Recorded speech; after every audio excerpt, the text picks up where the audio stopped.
Hello mga kabady, ani nasab ako ang inyong Easy Kabady aron sa pag-Bible study dinhi sa Facebook.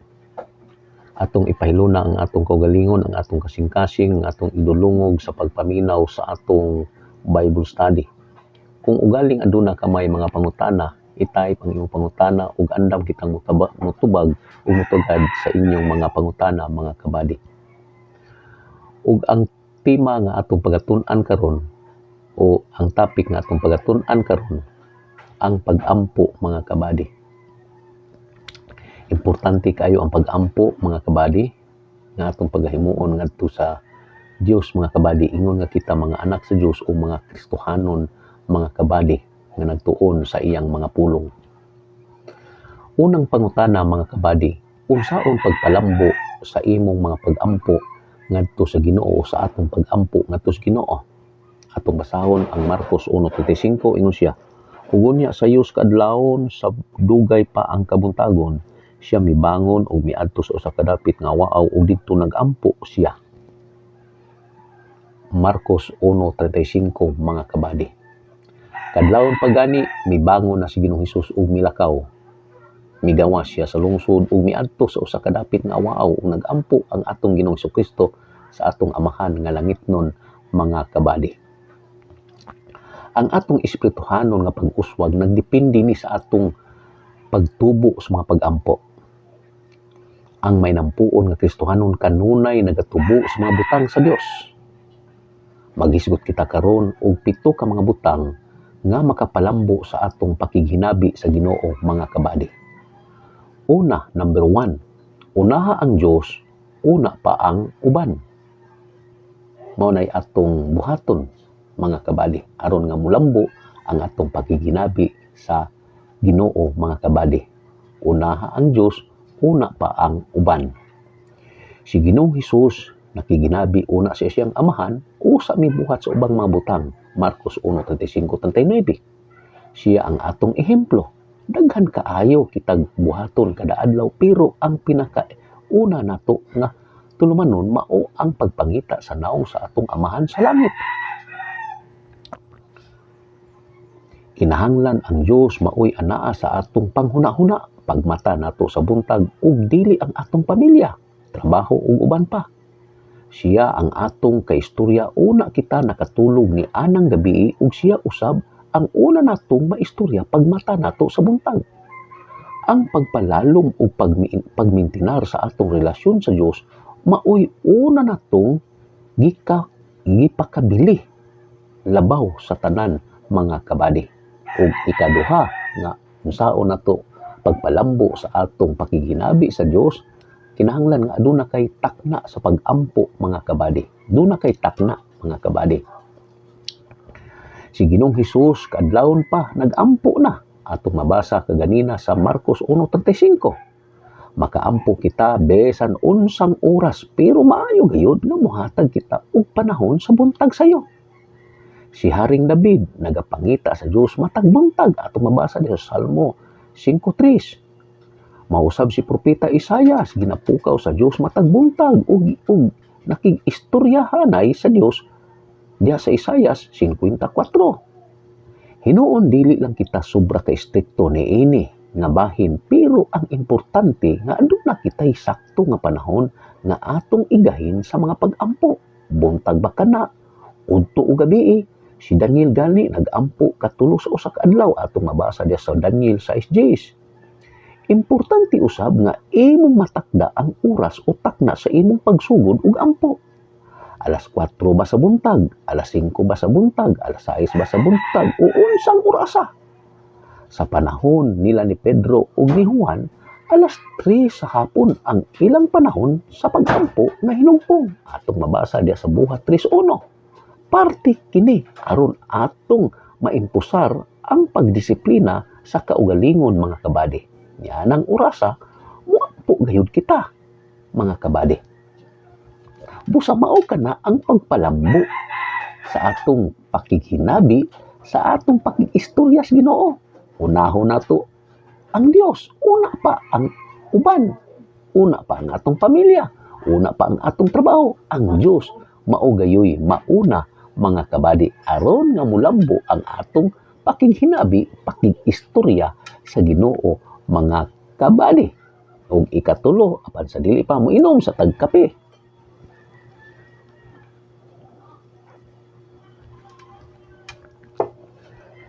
Kinahanglan nga adunay gidugayon ang imong pag-ampo mga kabadi. Kinahanglan nga imong sang matakda ang gidugayon sa imong paghatag og panahon sa pag-ampo ug dili lang ang oras sa imong pagsugod. Kinahanglan aduna kitay tumong og plano sa atong pag-ampo. Pila ka minuto o oras ba ang atong ihatag sa pakiginabi sa Dios matag adlaw sa panahon nga nag-ampo si Ginoong Hesus sa Getsemani, iyang giagni ang iyang 3 ka disipulo. Sa panahon nga nag-ampo si Ginoong Hesus sa Getsemani, iyang giagni ang iyang 3 ka disipulo nga muampo uban kaniya bisag usa lang ka oras. Ato kanang mabasa diha sa Mateo 26:40. Atong mabasa mga kabadi. Niini nga bahin ang usa ka oras nga pag-ampo hinangyuan pa alang sa atubangan sa atong Ginoo. Siguro dili dayon niana nimo maabot kana nga gidugayon sa pag-ampo, pero nindot nga imong tinguhaon nga makahatag ka og usa ka oras nga pag-ampo matag adlaw sa pakiginabi nimo sa Dios. Magsugod ka siguro og 15 minutos karon, 20 minutos sunod adlaw, 30 minutos sunod semana, 45 minutos sa ikaduha ka semana ug usa ka oras sa sulod sa 3 ka semana nga pagdisiplina mga kabadi. Magsugod ka sa gamay ngadto sa itaas, muabot ang panahon nga ang 2 o 3 ka oras nga pakiginabi sa Dios kulang na kanimo mga kabadi. Busa mao kana ang paagi, ang pagpalambo sa atong pakiginabi sa Dios o pakig-istorya nato sa Dios mga kabadi diha sa mga pag-ampo. Number 1, unaha ang Dios, una pa ang uban. Ikaduha, kinahanglan nga aduna kay takna sa mga pag-ampo mga kabadi. Ug ikatulo, kinahanglan nga adunay gidugayon ang imong pag-ampo sa Dios mga kabadi. Ug ikaupat, kinahanglan nga imong disiplinahon ang imong unod o lawas mga kabadi. Ang atong espiritu gustong moampo pero ang atong lawas luya man. Atong mabasa diya sa Mateo 26:41. Kinahanglan atong madaog ang atong unod aron motubo kita sa mga pag-ampo. Ang atong unod mao ang numero 1 natong kalaban sa pag-ampo. Ang atong espiritu gusto na mangita sa presensya sa Dios, pero ang atong lawas gusto pa matulog, mupahulay, mukaon, mutrabaho, o magdula mga kabadi. Sa makadaghang panahon, ang gituman sa mga Kristohanon mao ang unod ug dili ang espiritu nga ginatukmod sa balaang espiritu nga moampo. Kinahanglan atong mansuhon o disiplinahon ang atong lawas sama sa gibuhat ni Apostol Pablo mga kabadi diha sa 1 Korinto 9:27. Ang pagpantun sa atong lawas mulangkob og 1 ngadto sa 8 ka semana. Dili sayon ang pagdisiplina sa kaugalingon, pero mubunga kini og maayo nga batasan. Pinugos pa ang imong pagsugod sa pag-ampo, pero muabot ang panahon nga kini nagahatag na kanimo og dakong kalipay mga kabadi. Og ikalima mga kabadi, kung unsaon nato pagpalambo sa atong mga pag-ampo, kinahanglan nga aduna kay lugar sa mga pag-ampo. Si Ginoong Hesus miadto gayud sa uwaaw nga dapit aron mo ampo. Atong nabasa sa ganina sa Marcos 1:35. pangita og lugar nga dili ka madisturbo. Kung mahimo ka ng dapit, diin dili mabalda ang imong pandungog ug pananaw kanang awaaw. Si Daniel didto nagaampo sa iyang lawak.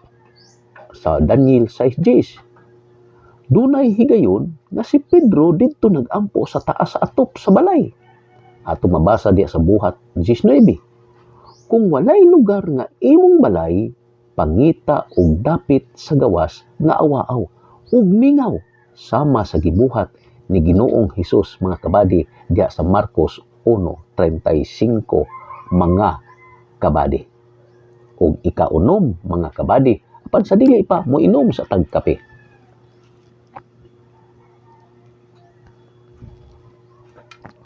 Ug ikaunom mga kabady, pagpapuno sa pulong sa Dios. Ikaunom, pagpapuno sa pulong sa Dios mga kabady. Kinahanglan nga ikaw, kitang tanan nga nagtuon sa pulong sa Ginoo, kinahanglan mapuno kita sa pulong sa Dios. Adunay kalambigitan ang atong pag-ampo sa atong kaybalo sa pulong sa Dios.